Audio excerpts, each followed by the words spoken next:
Welcome, everyone, to another Pageant Planet podcast. This is the podcast for contestants who want to be inspired and discover how to win the crown. Today, Jessie Ladoue, our queen of coaching, and myself are interviewing Zozibini Tunzi. Zozibini is the current Miss Universe and took time to speak with us about what life is like as Miss Universe, how she learned to block out the haters, and her pursuit of greatness. Let's see what Zozi had to say. So Zozi, I'm sure this is not the year that you expected as Miss Universe. So how have you been spending your quarantine? No, not at all. I don't think this is the year anyone, ever expected. And I'm always joking around saying I knew that my reign would be unique, but I don't think I ever thought it would be this unique. But I've been doing quite okay. I'm someone who is able to adjust very easily to situations. And so the minute this started happening, I started to look at other ways to sort of enjoy my reign or to keep in contact with the pageant fans and just people who follow my reign and are interested in it just in general. And so when this happened, that's when we opened the hashtag Universe United campaign, which was a way to create this virtual global community where we would all come together and share our stories, success stories, even stories of failure, and just keep checking on each other, see how we're doing. And it's just a source of information, entertainment, and education. So I think we've been doing pretty well. I've been seeing so much content on social media. So kudos to you for being so open with yourself to the followers. Yeah, thank you so much. So I know our followers, they love to be inspired by current queens. So do you have a quote or a phrase that you live by to provide daily inspiration to you? Oh, yes, absolutely. It's a very long one. It's not too long, but I don't know if do you want me to read it out or just say Yeah, let's hear it. Okay, so one of my absolute favorite phrases, it's more like a phrase more than it is a quote, by Theodore Roosevelt. It says, it's not the critic who counts, not the man who points out how the strong man stumbles or where the doer of deeds could have done them better. The credit belongs to the man who is actually in the arena, whose face is made by dust and sweat and blood, who strives valiantly, who errs, who comes short again and again, who spends himself in a worthy cause, who at the best knows in the end the triumph of high achievement, and who at the worst, if he fails, at least fails while daring greatly, so that his place shall never be with those cold and timid souls who neither know victory nor defeat. So what that means in simple terms is that critics, people who are standing on the outside like to look at our lives as individuals and say, this is how I would have acted, this is how I would have done it. But the truth is, they're not inside the arena.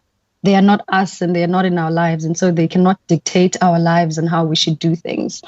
You'll find that people are easy to judge and to criticize, other people because they've never been in their shoes before. And so what this quote says is, don't allow people who've never been in your shoes or aren't in your shoes to have a say in your life. So that's basically what it says in simple terms. It's beautiful. That really is beautiful. Did you find when you decided to start competing that people were maybe speaking bad or giving you certain looks or anything of that kind of nature? Yeah, absolutely. I've had the biggest support since I won Miss South Africa. I will never lie about that, because when I won Miss South Africa, obviously people knew that I would then go to compete at Miss Universe. And, my country was so proud. People where I came from were so proud.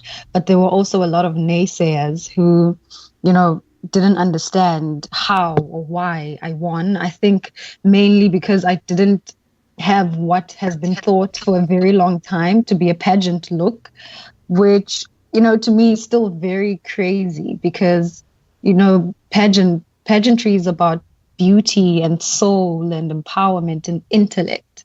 And beauty comes in so many shapes and forms.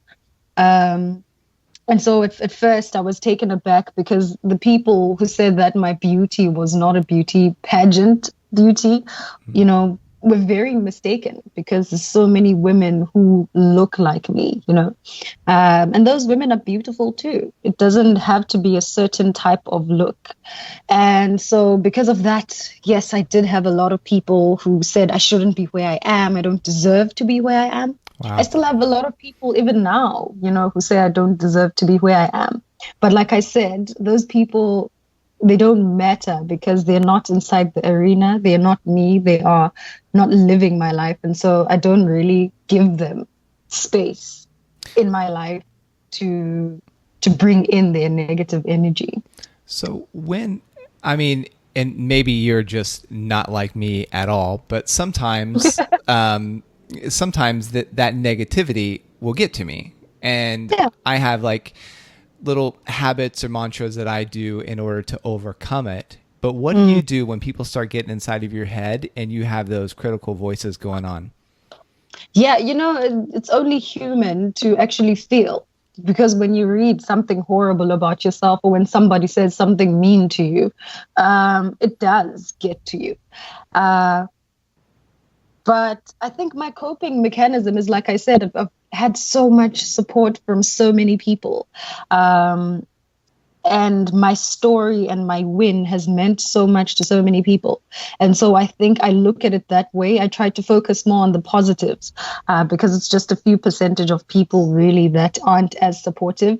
So I try not to let that, small thing ruin this moment and what it means to a lot of people. So I take a lot of strength from my supporters, people who've been there for me since day one, my friends, my family, South Africans, and even just other pageant fans across the world who have come to embrace me. So I think that's how I cope, by knowing that my win and my reign means so much to a lot of people.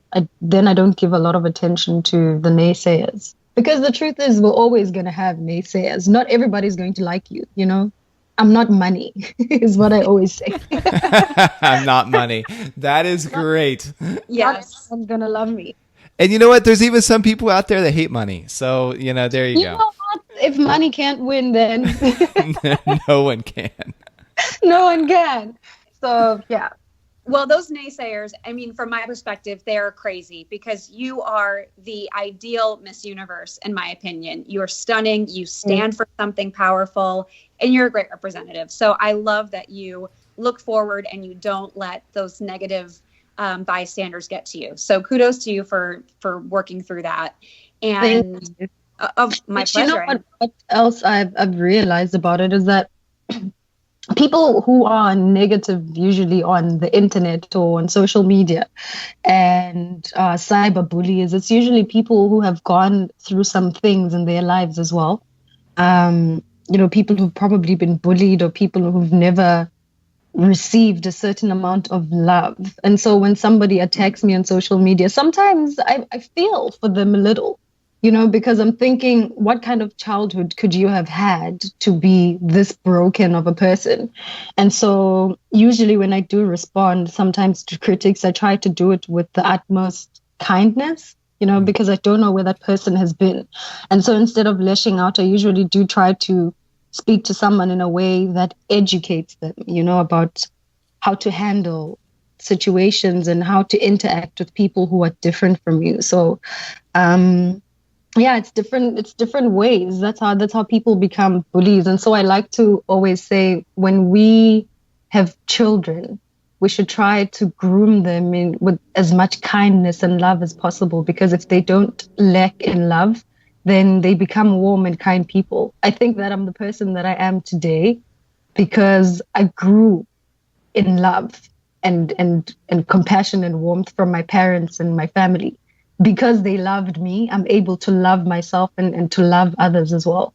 And so, I'm hoping that anyone who's listening who has a young child teaches them kindness and love and tolerance, so that when they grow up, they become these compassionate, caring people in society. Yeah. And you're so right. And to lighten things up, because I think you have 100% hit the point home of standing up for yourself and then seeing other people's perspectives. I want to know something a little lighter. What was the move like from South Africa to the USA? It was So it's one of the most exciting things I think anyone can experience, because I came to Atlanta with only two big bags, and one bag with my national costume. I know it's not a lot of bags. I know a lot of girls had bigger bags, but I had just two big bags and one with my national costume. And so that's not all of my life packed in one bag, because you don't know if you're going to return home or stay.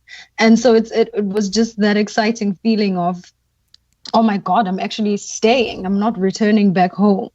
And so it was just that excitement of moving not only to a different city, but a whole new different continent and country. So it was very exciting. It still is. Sometimes I look at my window and I see Central Park and I'm like, geez, I've seen this so many times in the movies. I never imagined that I would actually live here.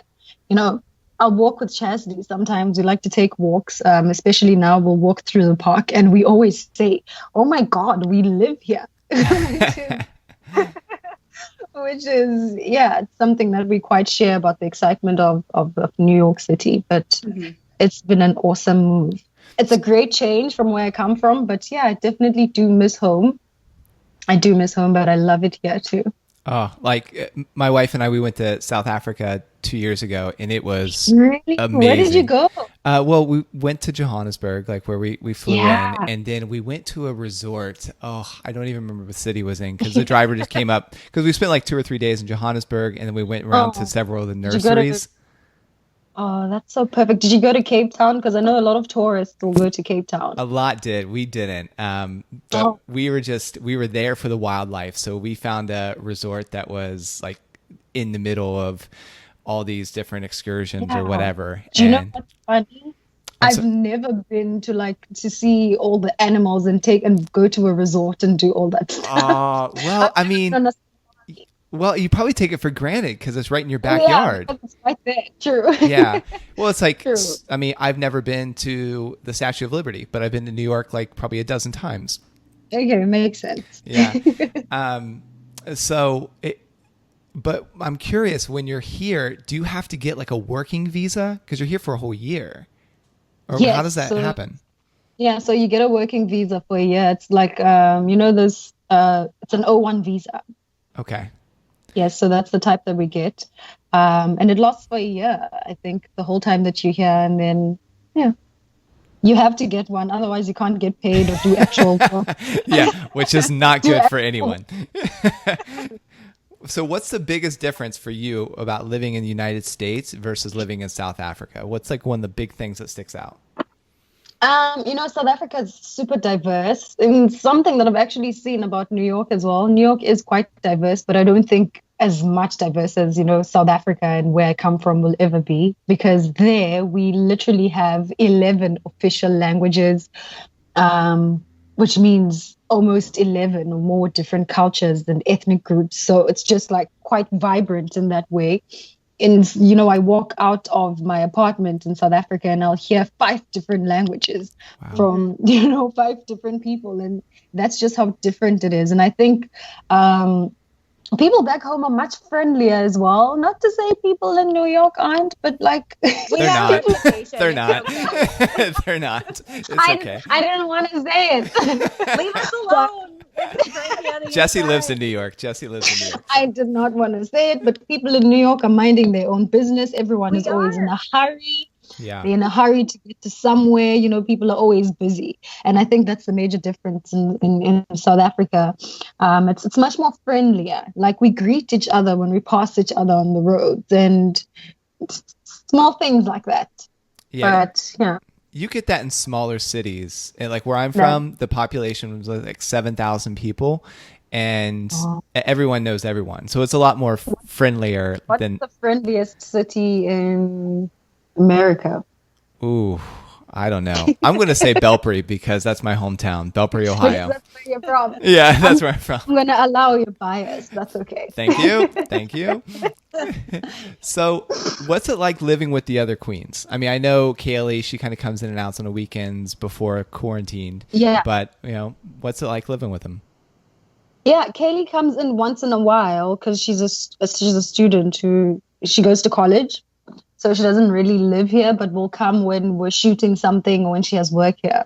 And she's pretty amazing, very smart, very brilliant young woman. And I always say to her, I don't think at 19 I was that put together, So it's absolutely amazing to see her, grow and learn more about herself in this process. And Chesley, I absolutely love her. We've become sisters, she has become such a close friend to me.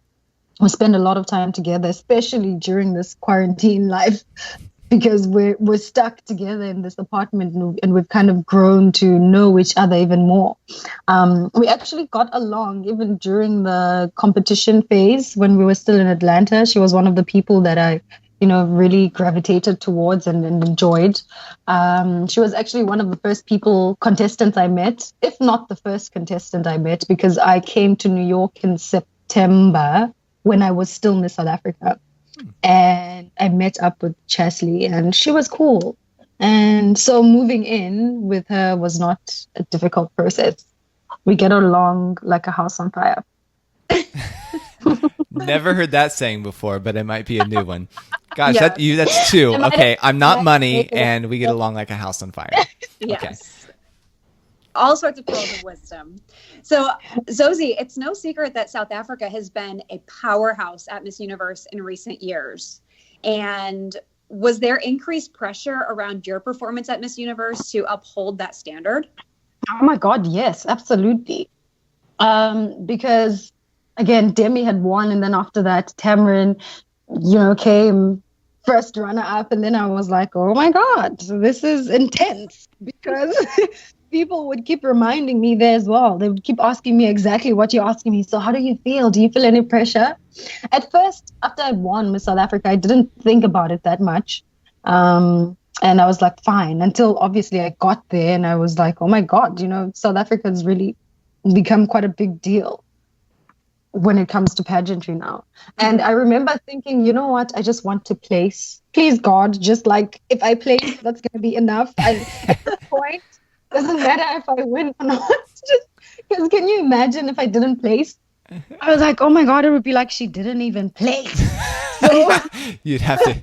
Oh, what a shame! You would just go back home as Miss South Africa. Right? Yeah, it's like, universe. Yeah. It doesn't even matter. I was like, I just want to place just so that people don't say she didn't even place.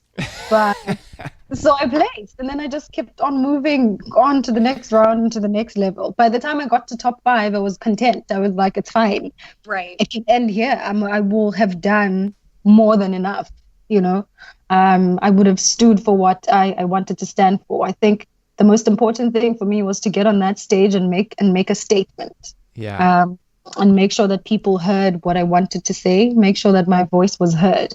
And so whether or not I'd won that night, I feel like I would have achieved that, just by being in top 3.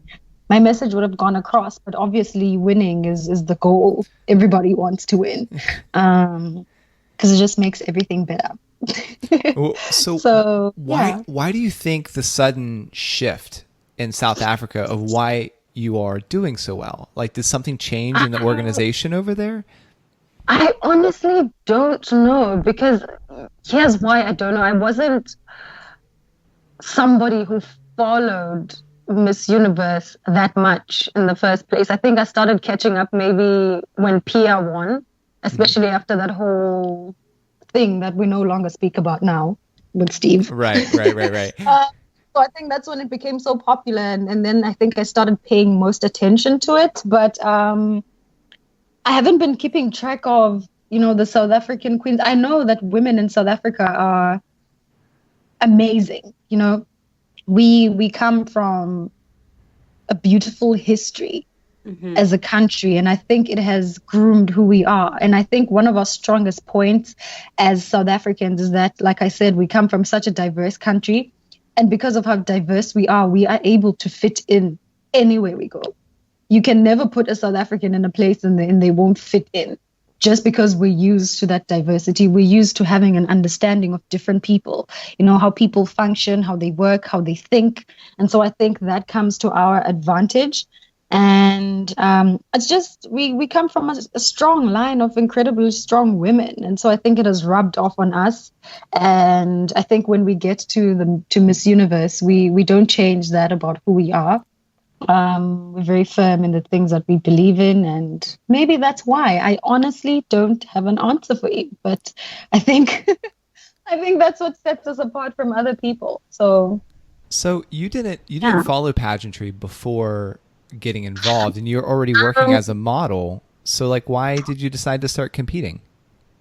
Yeah, so when I say I didn't follow, I obviously was watching Miss South Africa from back home because that's something that we did grow up watching.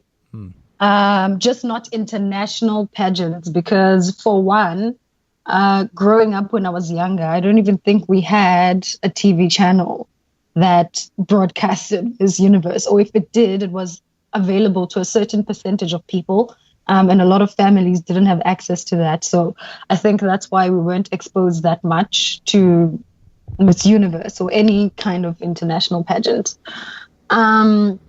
But I always did have an interest in pageants because of Miss South Africa, and I think the caliber of women that have always come from that platform had always been incredible women who went on to do amazing things after they had won. And so I was so inspired by the things that they did. And also, I'm somebody who grew up reading a lot of books.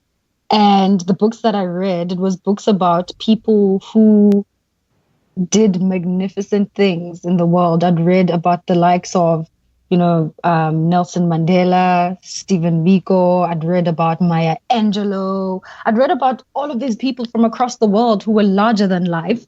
And I think because I was very young reading those books, I wanted to be those people. I wanted to have a life, that was so much more than me. I wanted to stand for something. I wanted to believe in something, and I wanted to live a life that was more than just about myself.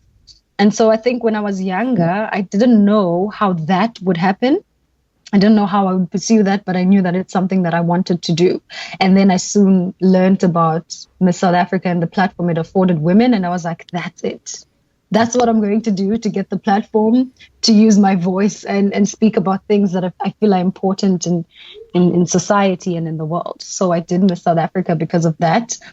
Literally, I always tell people I didn't enter Miss South Africa because I thought I was the most beautiful woman in South Africa. That would be crazy. There's so many beautiful women in the world. I did it because I knew I had a voice. I knew I stood for something.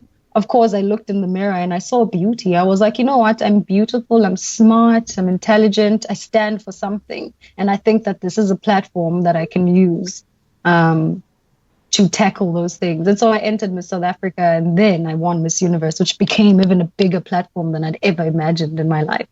Right. So, yeah. What was your preparation like? I know we traditionally think about mock interviews and walking lessons. Was yours similar or was it different? Tell us about it. So my journey is quite different because, like I said, I know people have pageant coaches and have been training for years. People take years to train, a year, months.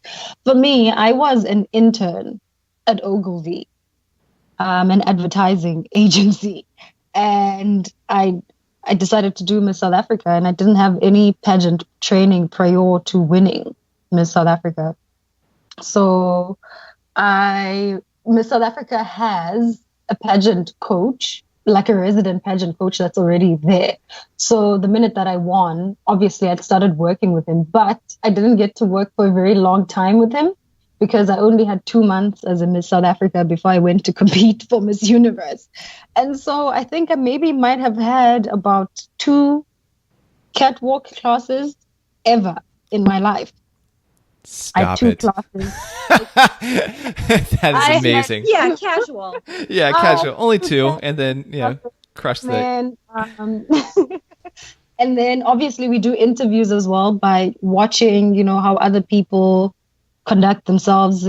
Research obviously comes by watching how other queens have done it, but also by trying to find out what my strengths are. So we'd sit there and we'd just have conversations about the world, how I view the world, how I think about certain things. So it was never about like watching what other people say and what they think. It was always about my opinion. How do I think? How would I change this? How would I change that? There's this world issue happening. What do you think about that? And so I was always being encouraged to think all the time, think, have opinions about things, always have opinions about things. And so that's how my training really was for 2 months, because I had to do my duty as Miss South Africa and try to train at the same time. So I didn't really have a lot of time to train at all. Wow. And that's really such good preparation. So, kudos. And obviously, I mean, you've basically had, in essence, 3 Miss Universes. I know it was that 2 Miss Universes and 1 first runner-up. So it's pretty darn close. But since a lot of our listeners are actual competitors and they are listening and they're like, oh my gosh, and we actually have a large following from South Africa, wow, and Australia and Europe and Canada and all that. But I was always surprised about like how many South Africans come to our site and listen to our podcast based on the stats.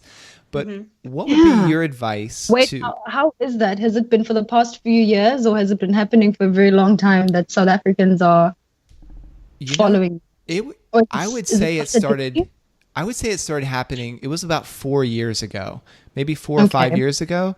And that's why I was like, gosh, did something shift? Or, I mean, because sometimes it can just be. Do you know why? Well, I think it's because Rolene Strauss won Miss World in 2014. And so I think people in South Africa started like looking at pageants like something real that could happen. And I think that's where the shift might have happened. That makes a lot of sense. Rolene's one of my favorites too. Oh my gosh, I talk about her all the time. She's beautiful, beautiful, and very kind and gentle. Yeah, she is. So I think that's where the interest started. That makes a lot of sense. That makes, when you say that, I'd never made that connection point before. Yeah, I think so. So what would be your advice to them? The girls who want to win. Sure. My biggest advice to girls who want to win is, number one, I really want them to know themselves and to stick to their stories. It's so important to have a story and something that you believe in. A walk is something that you can be taught.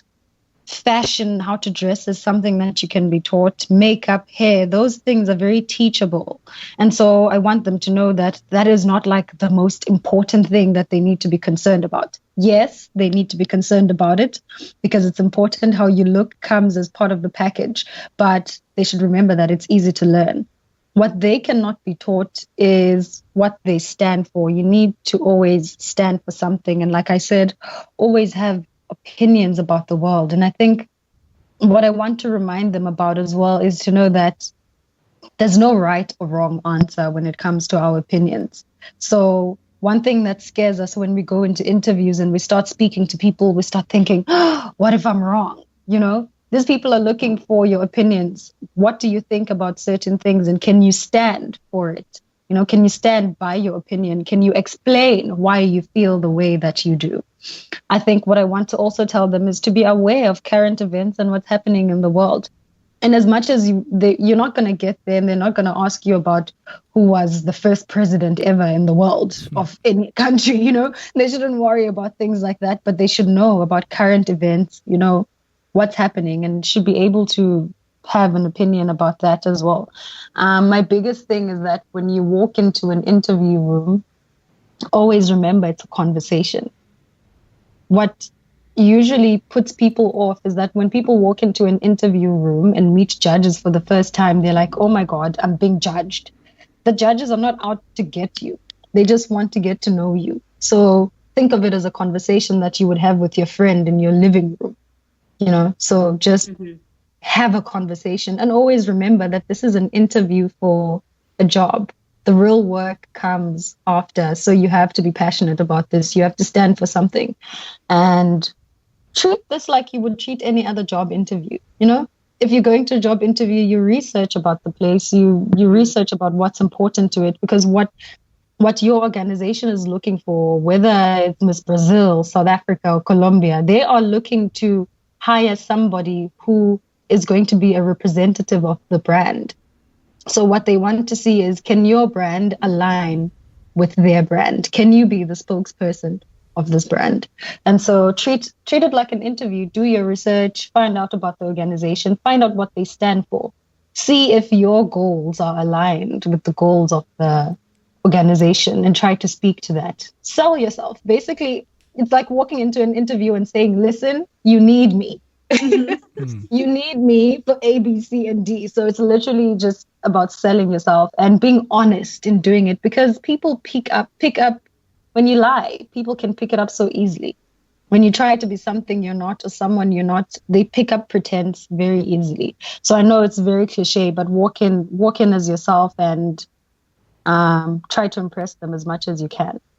Also, try to I know you guys are going to be, I hope you guys are not mad about, you guys are not mad about this, but don't focus too much on pageant predictions, pageant pages, or all of that kind of stuff when you're competing, because it throws you off.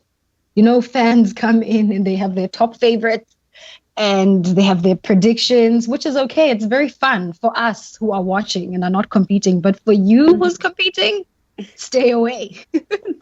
Stay away. So I think that's my advice. Well, like I said earlier, Zozi, you are such a fantastic representative for Miss Universe for so many different reasons, and many of which we heard about today. So we're so honored that you took time to spend with us this morning and sharing your knowledge with all of our followers at Pageant Planet. Thank you so much. Thanks for listening, and if you've received any benefit from this show or from ones previous, please consider giving us a 5-star review. It might seem like a small action, but it really does help us keep the show going. Until next time, take care.